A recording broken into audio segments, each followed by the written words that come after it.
ہمارے مابین سے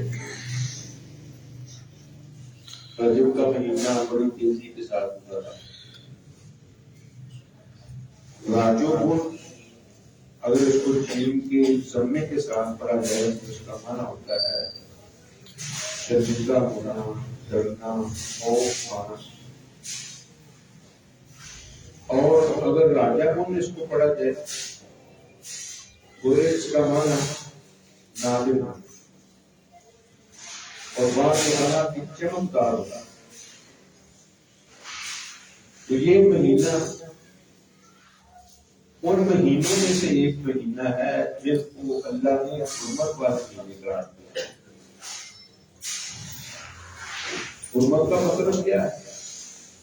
کہ ان کے اندر لڑائی جھگڑا، چوری ڈکیتی، ہیرا پھیری، فراڈ، وہ سارے کے سارے کام ہوگا۔ اور یہ خصوصاً رجب کا جو مہینہ ہے اس کی تنظیم بڑے بڑے کافر بھی کرتے ہیں جو دوسرے مہینوں کی اتنی حرمت نہیں مانتے تھے، اس مہینے کی وہ بھی مانتے ہیں۔ نبی کریم صلی اللہ علیہ وسلم کے پاس ایک وفد آیا، آپ نے پوچھا منل قوم او منل وفد، یہ آنے والی قوم کون ہے، آنے والا وفد کون ہے؟ انہوں نے کہا اللہ کے پیارے پیغمبر نحن من ربیعہ، ہم ربیعہ قبیلے سے تعلق رکھنے والے ہیں اور ہم آپ کے پاس آئے ہیں اسلام کو قبول کرنے کے لیے، اور ہم اس حرمت والے مہینے کے اندر آئے ہیں۔ ہم حرمت والے مہینے کے علاوہ آپ کے پاس نہیں آ سکتے۔ وبیننا وبینک ھذا الحی من کفار مضر، ہمارے اور آپ کے درمیان یہ ایک قبیلہ ہے جو مضر کے کافر ہیں۔ اگر ہم اس مہینے کے علاوہ رجب کے علاوہ آئیں گے آپ کے پاس تو یہ ہمیں قتل کر دیں گے، ہمارے مال و دولت کو لوٹ لیں گے، معاش معاشی جو ہے اپنے قبضے پہ کر لیں گے، ہماری پورے بھی کر دیں گے۔ فَمُرْنَا بِأَمْرِ الْفَصْلِ، ہمیں فیصلہ کن بات بلا نامر بھی، ہم خود اس کے اوپر عمل کریں تو جنت میں چلے جائیں۔ وَنَدْعُو إِلَيْهِ مَنْ وَرَاءَنَا، اور ہم اس کی طرف دعوت دیں جو ہمارے پیچھے رہ گئے ان کو۔ نبی کریم صلی اللہ علیہ وسلم آمرکم بِأَرْبَعٍ، میں تم کو 4 چیزوں کا آرڈر دیتا ہوں، انہاکم عن اربعین، اور 4 چیزوں سے میں تجھے روکتا ہوں۔ پہلی چیز جس کا میں تمہیں آرڈر دیتا ہوں وہ کیا ہے؟ شہادت ان لا الہ الا اللہ وان محمدا عبدہ ورسولہ، گواہی دے دو اللہ کے علاوہ کوئی الہ، مشکل کشا، حاجت روا کرنے والا، بجلی بنانے والا، اولادوں سے نوازنے والا، ہواؤں فضاؤں کو چلانے والا، بارشیں برسانے والا، ندی نالوں کے اندر پانی بہانے والا کوئی نہیں، صرف اللہ۔ آج کل لوگ کیا ہے، اللہ کو اللہ بھی مانتے ہیں لیکن عقیدے کے اندر پھر شرک ہے۔ اسی لیے تو اللہ رب العالمین نے فرمایا وما یؤمن اکثرهم باللہ الا وهم مشرکون، اکثریت ان کی ایسی ہے کہ وہ اللہ کو ماننے کے باوجود شرک کے اندر گرتا ہو جاتا ہے۔ یا جب انہوں نے کہہ دیا کہ میں گواہی دیتا ہوں اللہ کے علاوہ الہ نہیں، الہ کا مطلب کیا ہے کہ اللہ کے علاوہ کوئی معبود نہیں، پھر رکوع سجدے قومیں کیا، التجائیں دعائیں غیروں کی آگے، نظر و نیاز چڑھاوے وہ غیروں کی قبروں کے اوپر۔ جب انسان یہ اقرار کرتا ہے تو پھر اپنے عمل کو بھی اس کے مطابق بنائے، اپنے فعل کو بھی اس کے مطابق بنائے، اپنے قول کو بھی اس کے مطابق بنائے، اپنے دل دماغ کو بھی اس کے مطابق بنائے کہ واقعی اللہ کے علاوہ کوئی الہ نہیں۔ اور یاد رکھو اللہ رب العالمین خود فرماتے ہیں قرآن مجید کے اندر، اللہ رب العالمین نے اشارتاً اور حدیث قدسی کے اندر تفصیل کے ساتھ بیان کیا، وہ آدم کے بیٹے میرے پاس اتنے گناہ لے کر آ کے زمین سے لے کر آسمان تک، مشرق سے لے کر مغرب تک، جنوب سے لے کر شمال تک، یہ سارا خراب میرا گناہوں کے ساتھ بھرا ہوا ہے، لیکن میری ذات کے ساتھ شرک نہ کیا ہوگا تو میں سارے گناہوں کو مٹا کے توحید کی برکت وجہ سے تجھے جہنم سے آزاد کر کے جنت میں بھیج دوں گا۔ اور اگر اتنی نیکیاں لے کر آئے میری ذات کے ساتھ تم نے شرک کیا ہوگا، جس میں کھلواڑ کو ایک دیا سلائی کے ساتھ جلا کر راکھ بنا دیا جاتا ہے، تیرے اس ایک شرک کی وجہ سے تیری ساری نیکیوں کو برباد کر کے تجھے جہنم پا سکتا ہے۔ اور مشرک کا کوئی عمل قابل قبول نہیں۔ کیوں اللہ رب العالمین فرماتے ہیں میری ذات کے ساتھ شرک اور عمل تو پیش کرے فراڈ کر رہا ہے۔ ہمارے مولانا محمد حسین شیخ پوری رحمۃ اللہ علیہ فرماتے ہیں کہ میں جا رہا تھا راستے میں تو ایک چھوٹی سی بچی نے نا مرغی پکڑی ہوئی تھی، وہ اس کو نا مارتی تھی، وہ مرغی چوں چوں کرتی تھی۔ میں نے کہا بیٹی اس کو کیوں مار رہے ہیں؟ کہتے مولانا صاحب یہ دانے ہمارے گھر سے کھاتی ہیں اور گندگی ہمارے گھر میں ڈالتی ہے، رات ہمارے گھر میں جاتی ہے، انڈا جو ہے یہ ہم سایوں کے گھر میں جا کر دیتے ہیں۔ میں اس لیے اس کو تمہیں یہ برداشت نہیں، رات کو کیسے برداشت ہوتا؟ اس لیے جس کا کھائیں اس کا کھائیں، پھر ترانے بھی اس کے پڑھو اور گواہی دینا کہ محمد الرسول اللہ کے بندے اور اس کے رسول ہیں۔ اور دوسری چیز وَإِقَامِ الصَّلَاةِ، نماز کو قائم کرنا ہے، وَإِيتَاءِ الزَّکَاةِ، زکات کو دینا ہے، تیسرا کام۔ اور چوتھا کام کیا ہے؟ وَصَوْمِ رمضان، رمضان مبارک کے روزے رکھنا۔ اس وقت ابھی حج فرض نہیں ہوا تھا، اس لیے نبی نے حج کے متعلق نہیں کہا۔ اور جن چار چیزوں سے میں تم کو روکتا ہوں وہ کیا ہے؟ وہ انل ہنتم، سبز لاکھی برتن کے اندر، جس کو نا اندر بھی اور باہر بھی روغن پھیرا جاتا ہے نا، آپ اس کے اندر برف بھی ڈال دیں اس کی نمی باہر نہیں آتی۔ ہر برتن کے اندر برف ڈالیں گے نا نمی باہر آئے گا، لیکن وہ واحد برتن ایسا ہے کہ جس کی نمی باہر نہیں آتی، اندر کا سانس باہر نہیں آتا، باہر کا اندر نہیں جاتا۔ نبی کے اسم ہے، اس کے اندر نبیذ بنا کر لوگ پیتے ہیں، وہ شراب کی شکل اختیار کر لیتا ہے جس کی وجہ سے نشہ ہوتا ہے، پھر انسان کو بکواس کرتا ہے، پھر ان کو تمیز ہی نہیں رہتی، نہ اپنوں کی، نہ بغانوں کی، نہ بہن کی، نہ ماں کی، نہ بیٹی کی، ہر ایک کو بھگتا پھرتا ہے۔ اور دوسرا والنکیر، میں تم کو نکیر سے منع کرتا ہوں۔ پتہ ہے ان کی عادت کیا تھی؟ عادت یہ تھی کہ درخت کے اندر سوراخ کرنا، اس کے اندر بھرتے تھے کھجوریں اور ڈالتے تھے اوپر پانی اور اوپر ڈھکن دے دیتے تھے جہاں سے وہ قریبی ہوتی ہے جگہ۔ اگلے دن جا کر پیپ لگا کر پھر وہاں سے پیتے تھے، وہ شراب بن جاتی تھی۔ کیوں؟ درخت کا جوش بھی اس کے اندر آتا تھا، کھجوروں کا جوش بھی مل گیا تو وہ شراب کی شکل ہی کیا۔ نبی صلی اللہ علیہ وسلم خبردار، اس کے اندر تم نے نبیذ نہیں بنا۔ اور چوتھی گواہ جو اس علاقے کی تھی وہ کیا تھی؟ والمقید، برتن کے اندر کھجوریں ڈال دی، منقے ڈال دیے، دیگر اشیاء ڈال دی، پانی ڈال دیا، اس کو کسی مطلب جگہ کے اندر دبا دیا اور اس کے ڈھکن کو بند کرتے تھے، کس کے ساتھ؟ تار پور کے ساتھ۔ نبی کریم صلی اللہ علیہ وسلم اس ایسے برتن کے اندر یہ طریقے اپنا کر نبیذ بنا کر ہم نے استعمال کرنا، وہ تو شراب بن جاتی ہے۔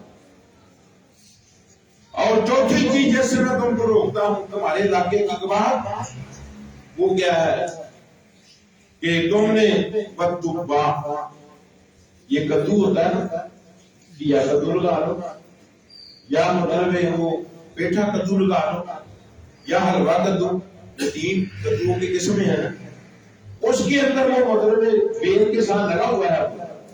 دوسری جگہ پر سوراخ کر کے اس کے اندر کھجوریں بھرتے تھے، پانی ڈال دیتے تھے، یا منقہ بھرتے تھے، پانی ڈال دیتے تھے، پھر پیپ لگا کر اس کو بھی پیتے تھے۔ وہ سارے بیل کا جوش بھی اس کے اندر آتا تھا، کدو کا جوش بھی مل گیا، کھجوروں کا جوش بھی مل گیا، وہ شراب بن جاتا۔ نبی سنا یہ تم نے استعمال نہیں کرتے۔ اور ایک اضافی چیز نبی کریم صلی اللہ علیہ وسلم نے ان کو یہ بتلائی کہ دیکھو تم ہو گئے مسلمان، اب تمہارا کفار کے ساتھ مقابلہ ہوگا، وہ تمہارے اوپر چڑھائی کرنے کی کوشش کرو گے تو بھی کرو گے، جہاد بھی تمہارا ہوگا، تو جو جہاد کے اندر غنیمتیں ملیں گی نا اس کا 5واں حصہ تم نے اللہ اللہ کے رسول کے لیے نکالا۔ نبی کریم صلی اللہ علیہ وسلم جاؤ اس کے مطابق تم خود عمل کرو، اس کی طرف لوگوں کو دعوت دو، تم بھی کامیاب، جو تمہاری دعوت کے اوپر لبیک کہہ دیں گے وہ بھی کامیاب۔ اور سب سے پہلی بات اللہ کے نبی صلی اللہ علیہ وسلم نے کیا بتلائی؟ شہادت اللہ الہ، گواہی دینا کہ اللہ کے علاوہ کوئی الہ مشکل کشا حاجت روا نہیں ہے۔ تو یہ ہے کہ پیارے پیغمبر جناب محمد رسول کو اس آنے والے قبیلے نے، اس آنے والے وفد نے، اس آنے والی قوم نے کیا کہا کہ رجب کے مہینے کے اندر ہم آپ کے پاس آ سکتے ہیں کیونکہ یہ مضر کے کافر بھی اس کا احترام کرتے ہیں، باقی مہینوں کا وہ احترام نہیں کرتے، حالانکہ محرم بھی وہ کیا ہے، وہ حرمت کا مہینہ ہے، اس سے پہلے ذوالحج کا مہینہ بھی حرمت کا ہے، اس سے پہلے ذوالقعدہ کا مہینہ بھی کیا ہے، حرمت والا ہے، پیدل پہ 3 مہینے آتے ہیں، ان کا وہ اتنا احترام نہیں کرتے تھے جتنا رجب کا وہ احترام کرتے تھے۔ تو یہ ایسا مہینہ ہے جس کا وہ احترام کرتے تھے، اس کے اندر قتل و غارت نہیں کرتے تھے، لڑائی جھگڑا نہیں کرتے تھے، چوری ڈکیتی نہیں کرتے تھے، ہیرا پھیری نہیں کرتے تھے، کسی کے ساتھ فرار والا معاملہ نہیں کرتے تھے۔ تو اس سے زیادہ فضیلت کیا ہو سکتی ہے کہ یہ یار حرمت والا مہینہ ہے، اس کے اندر اپنی جانوں کے اوپر تم نے ظلم نہیں کرنا۔ ہاں اگر کوئی تمہارے اوپر بدماشی کرے اس مہینے کے اندر نہیں باز آتا تو پھر فقاتلوا المشرکین کافۃ کما یقاتلونکم کافۃ واعلموا ان اللہ مع المتقین، پھر کافروں کے ساتھ تم نے سب کے سب نے مل کر لڑائی کرنی ہے، کامل مکمل لڑائی جھگڑا ان کے ساتھ کرنا جس طرح وہ تمہارے ساتھ لڑ رہے ہیں، لیکن پھر بھی جان لو واعلموا ان اللہ مع المتقین، خوب جان لو اللہ پرہیزگاروں کے ساتھ۔ دوستو یہ مہینہ حرمت والا، اس کے اندر اللہ کے اور اللہ کے رسول کے احکام کے مطابق ہم نے عمل کرنا تھا، لیکن ستم دروی پتہ کیا ہے، اس مہینے کے اندر ایسی ایسی خرافات، ایسی ایسی بدعات لوگوں نے ایجاد کر لی ہے جن کا کتاب و سنت کے ساتھ تعلق ہی نہیں، روزے اس کے اندر رکھتے ہیں کثرت کے ساتھ۔ حدیث کے اندر آتا ہے کہ پیارے پیغمبر جناب محمد الرسول صلی اللہ علیہ وسلم نے 3 مہینوں کے پے در پے روزے نہیں رکھے، کس کے؟ رجب کے، آگے کیا آئے گا شعبان، آگے کیا آئے گا رمضان۔ نبی کریم صلی اللہ علیہ وسلم رجب کے اندر روزہ نہیں رکھتے تھے، شعبان کے کثرت کے ساتھ روزے رکھتے تھے، بعد یہاں تک کہہ دیا پورے شعبان کے روزے رکھتے تھے، اور رمضان کامل مکمل روزے رکھتے تھے۔ تو رجب کے اندر پیارے پیغمبر جناب محمد رسول اللہ سے کوئی روزہ جو ہے وہ ثابت نہیں ہے، اور لوگ کیا کرتے ہیں، رکھتے ہیں، بلکہ پورا رجب ہی پھر اس کی فضیلتیں بیان کرتے ہیں کہ 60 سال کے گناہوں کا کفارہ بن جاتا ہے ایک روزہ رجب کا۔ بیٹے جب آپ فضیلت بیان کریں گے روز تو رکھیں گے روزے۔ اور دوستو یاد رکھو زیادہ نیکی کرنے میں اجر نہیں، اجر کس بات کے اندر ہے؟ طریقہ مصطفیٰ صلی اللہ علیہ وسلم کے اندر، پیارے پیغمبر کے طریقے کو اپنا لو اور تھوڑا عمل کر لو، رب کی بارگاہ میں قبول ہو جائے تو تمہارے لیے نجات کا سبب بن جائے۔ جس طرح امام شافعی رحمہ اللہ فرماتے ہیں، ایک آدمی پوری رات تک قیام کرتا ہے، پوری رات تک اس کے سامنے سنت نہیں، اور دوسرا آدمی دیکھو نا یہ پوری رات بیدار ہے، سردی ہے تو سردی برداشت کر رہا ہے، ٹھنڈے پانی کے ساتھ وضو کر رہا ہے، اور اس طریقے سے اپنی جان کو تکلیف دے رہا ہے پوری رات، مسلح کے اوپر کھڑے رہنا تو وہ بھی بات نہیں ہے، بڑا معاملہ ہے نہیں، خیر سنت اس کے سامنے نہیں۔ اور دوسری طرف ایک آدمی دوپہر کا آرام کرتا ہے، اپنے جسم کو راحت پہنچاتا ہے، آنکھوں کو ٹھنڈک پہنچاتا ہے نیند کے ساتھ، دماغ کو سکون پہنچاتا ہے، سو کر اپنے جسم کو آرام پہنچا رہا ہے آرام کر کے، لیکن اس کے سامنے سنت ہے کہ پیارے پیغمبر جناب محمد الرسول صلی اللہ علیہ وسلم نے دوپہر کا آرام کیا، آدھا گھنٹہ سو لے، پونا گھنٹہ سو لے، ایک گھنٹہ سو لے، وہ پوری رات کے قیام کرنے والے سے بہتر ہے۔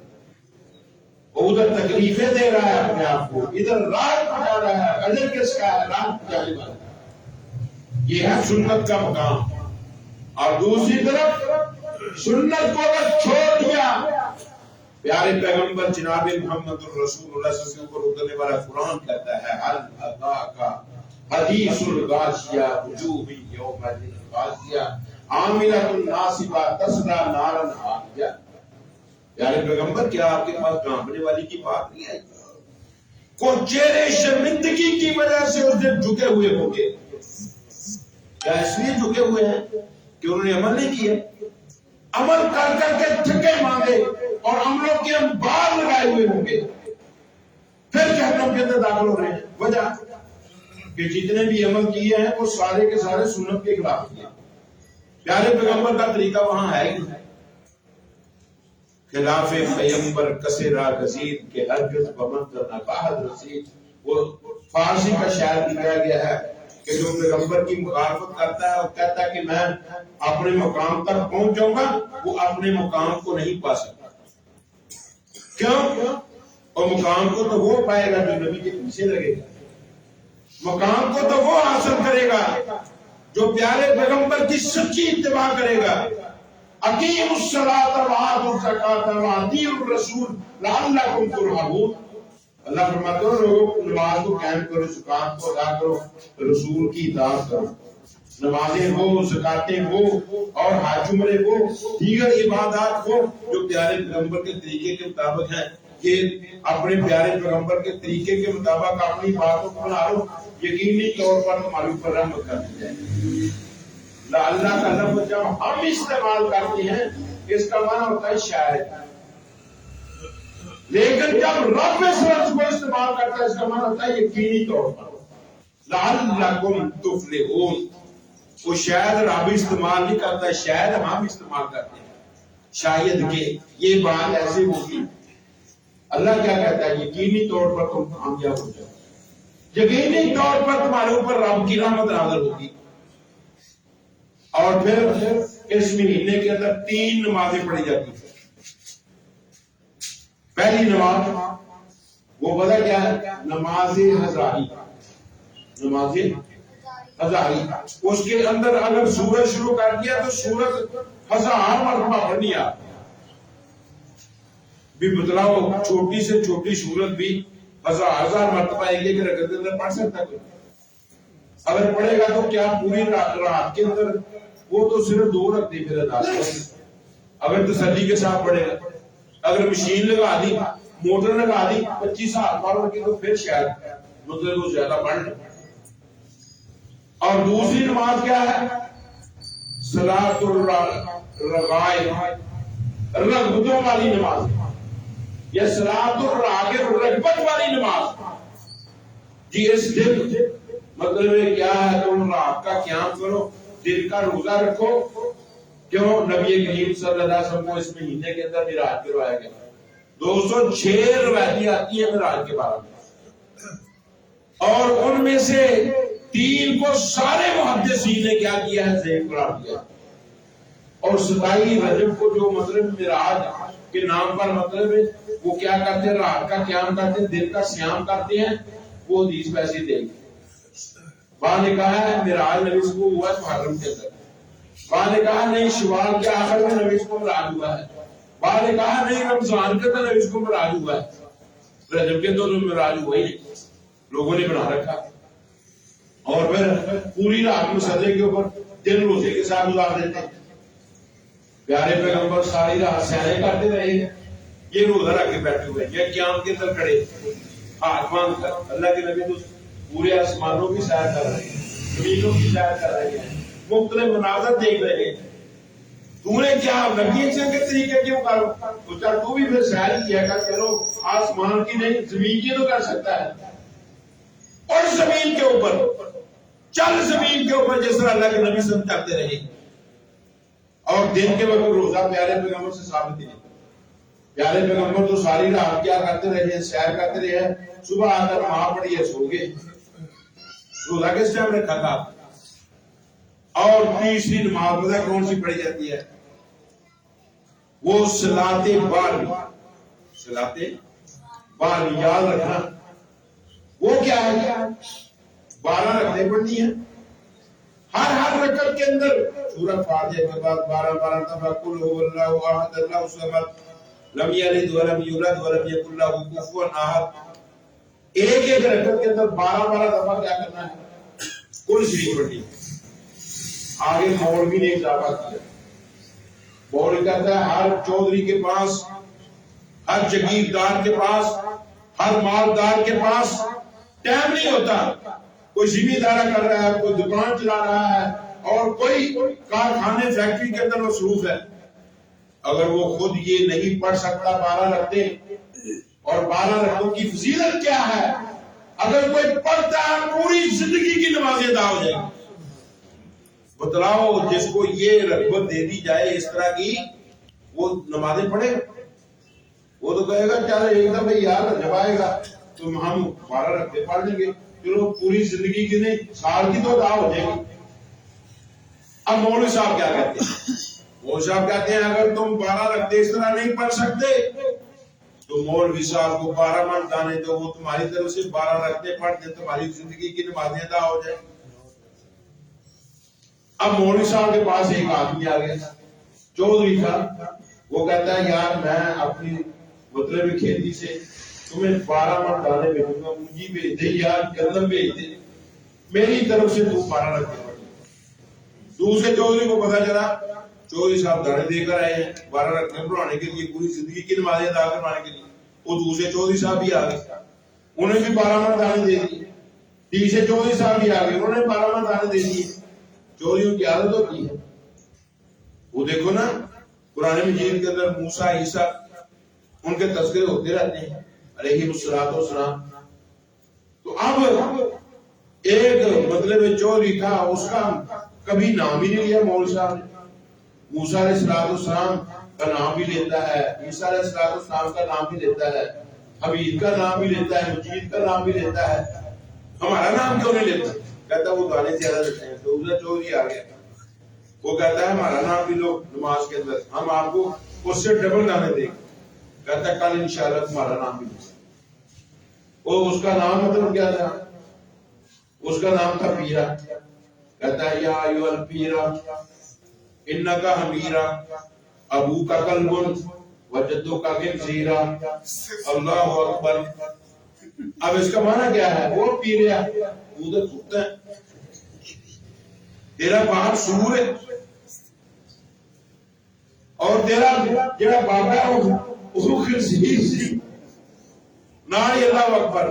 وہ چوری کو کوئی پتہ نہیں، وہ مطلب 12 من دانے دینے کی بجائے وہ 24 دانے دے رہا ہے۔ کس کو؟ مولوی صاحب۔ اب 5 آدمیوں نے مولوی صاحب کے پاس دانے جمع کروا دیے۔ اب پانچوں کی طرف سے کتنی رکعتیں بڑھتی ہیں؟ 60، 12 5 60۔ اب 60 رکعتیں اس طریقے سے مولوی پڑھ سکتا ہے؟ ان کو بھی دھوکہ دے رہا ہے، اپنے آپ کو بھی دھوکہ دے رہا ہے، اور ان کو بھی غلط رویے کے اوپر چلا رہا ہے، خود بھی غلط طریقہ ان کے ساتھ اپنا رہا ہے، جھوٹ بولتا ہے مولوی اور لوگوں کو گمراہ کر رہا ہے۔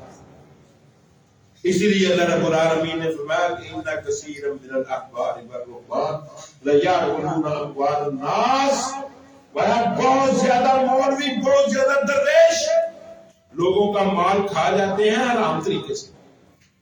یہ ہے حرام طریقہ۔ ان کو دھوکہ دے دیا، خود دانے وہ سال کے نہیں، 2 سالوں کے نہیں، 5 سالوں کے جمع کر لیے، 10 سال پھر دیکھی جائے۔ استغفر اللہ، نعوذ باللہ من ذالک۔ دوستو یہ رجب کے اندر جو کی جاتی ہیں خرافات، یہ واقعی خرافات۔ اور 22 رجب کو پتہ کیا ہے؟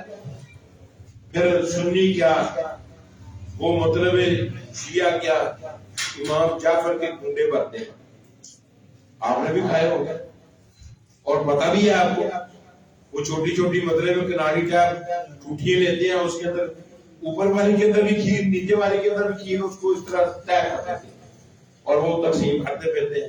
آج کل حلوائیوں نے بھی ایسا کرنا شروع کر دیا، وہ سارے گھر چلاتے ہیں، وہ تو ٹھیک ہے، لیکن یہ 22 رجب کے کنڈے جو بھرے جاتے ہیں، کہتے ہیں امام جعفر صادق نے بھرے ہیں، لہذا ہم بھی بھرتے ہیں۔ اور دوستو، امام جعفر صادق اللہ کے پیارے پیغمبر جناب محمد رسول کی آل اولاد سے تھے، وہ بدعتی نہیں تھے، وہ رسمیں کرنے والے نہیں تھے، خرافاتیں کرنے والے نہیں تھے، کنڈے بھرنے والے بھروانے والے نہیں تھے، ان کا یہی طریقہ ہی نہیں۔ اصل میں پتہ کیا ہے مسئلہ؟ اصل میں مسئلہ یہ ہے کہ 22 رجب کو امیر معاویہ کی کیا ہوئی ہے؟ موت ہوئی ہے، وہ فوت ہوئے ہیں، دنیا سے چلے گئے۔ شیعہ اس چیز کو مناتے ہیں کس کے لیے؟ امام معاویہ کی خوشی پر، کہ ہمارا دشمن اس دل ختم ہوا ہے، لہذا ہم کے کنڈے بھرتے ہیں، مٹھائی کھلاتے ہیں اور میٹھی چیز جو ہے وہ لوگوں کو کھلاتے ہیں۔ اب ہمارا عقیدہ کیا ہے؟ ہماری جلد جان ہے صحابہ، اور ہم ایک ایک صحابی کو ایسے ہی مانتے ہیں جس طرح اولین صحابہ کو مانتے ہیں۔ کیوں؟ امام کائنات جناب محمد رسول کے صحابہ کے بارے میں یہ فتویٰ ہے، الصحابہ کلہم عدول، صحابہ سارے کے سارے عادل تھے، سارے کے سارے انصاف والے تھے۔ اب یہ ذرا یاد رکھیں کہ اللہ کے پیارے پیغمبر جناب محمد رسول کے صحابہ کے بدلے میں موت کے اوپر جشن منانے یہ ٹھیک ہے؟ تو یہ چیزیں جو ہیں یہ بنائی جاتی ہیں۔ اور 27 کو کیا ہے؟ وہ معراج کے نام پر جلسے، محفلیں، پتہ نہیں کیا کیا منعقد کیا جاتا ہے اور لوگوں کو مطلب کیا کیا جاتا ہے؟ گمراہ کیا جاتا ہے۔ کہیں سے یہ ثابت نہیں ہے کہ یہ محفلیں کرائی ہو یا مطلب جلسے منعقد کرائے ہو کسی صحابی نے معراج کے موقع پر۔ پہلے نمبر پر تو اس مہینے کے اندر معراج آئے گی، اگر مان بھی لیا جائے تو یہ خرافات جائز نہیں ہے، اور جو کرتا ہے وہ بدعت کا ارتکاب کرتا ہے۔ آج وہ سنت رسول کی طرف مقام اسی کے اندر ہے، مرتبہ اسی کے اندر ہے اور ثواب اسی کے اندر ہے، اور کل قیامت کا دن ہوگا اسی چیز کے اندر اللہ رب العالمین جو ہے وہ ثواب عطا کر کے پھر پیارے پیغمبر کی قیادت کے اندر تمہیں چلائے گا کس کی طرف؟ جنت کی طرف۔ اور دوستو، جنت کا گیٹ واحد ایک ایسا گیٹ ہے جس کو صرف کھلوانا ہی محمد صلی اللہ علیہ وسلم نے کسی اور کے اشارے پر وہ کھلے گئے، اور ہم اس جنت کے اندر جائیں گے جس کا دروازہ پیارے پیغمبر کھلوائے گا۔ اور جنت کی ہمیں کوئی ضرورت نہیں کہ جنت کا دروازہ ڈی ایس پی یا وہ مطلب آئی جی پنجاب کھلوائے، ہمیں ایسی جنت کی ضرورت نہیں ہے، ہمیں اس جنت کی ضرورت ہے جس کا دروازہ کھلوانے والے امام کل کائنات جناب محمد صلی اللہ علیہ وسلم ساری امت کو ساتھ لے کر پیارے پیغمبر جائیں گے، دروازے کے اوپر جا کر دستک دیں گے، اندر سے آواز آئے گی من؟ کون؟ آپ فرمائیں گے انا محمد و معی امتی، وہ میں محمد ہوں، میرے ساتھ میری امت بھی آئی ہے، دروازہ کھولا، میں محمد آمنہ کا جایا، جلدی دروازہ جنت کھولو، میں امت نار لے آیا۔ اللہ سے دعا کیا کرو کہ اللہ کے پیارے پیغمبر جناب محمد رسول کی قیادت کے اندر اللہ ہمیں جنت عطا فرمائے، اور جو تقاضے ہیں کتاب و سنت کے اللہ ان کو پورا کرنے کی توفیق عطا فرمائے۔ یہ خرافات اور یہ رسومات، یہ بدعات ساری کی ساری ترک کر کے او اہل حدیث بن جاؤ، اہل سنت بن جاؤ، پیارے پیغمبر کے پروانے اور دیوانے بن جاؤ، اس کے اندر کامیاب ہے۔ انسان جو اس کے اندر لگ گیا، اس نے اپنے آپ کو ان چیز کی طرف مائل کر لیا۔ اللہ سے دعا ہے کہ اللہ ہمیں بھی کتاب و سنت کی طرف مائل ہونے کی توفیق عطا فرمائے، اور جو تقاضے ہیں کتاب و سنت کے اللہ ان کو پورا کرنے کی توفیق عطا فرمائے۔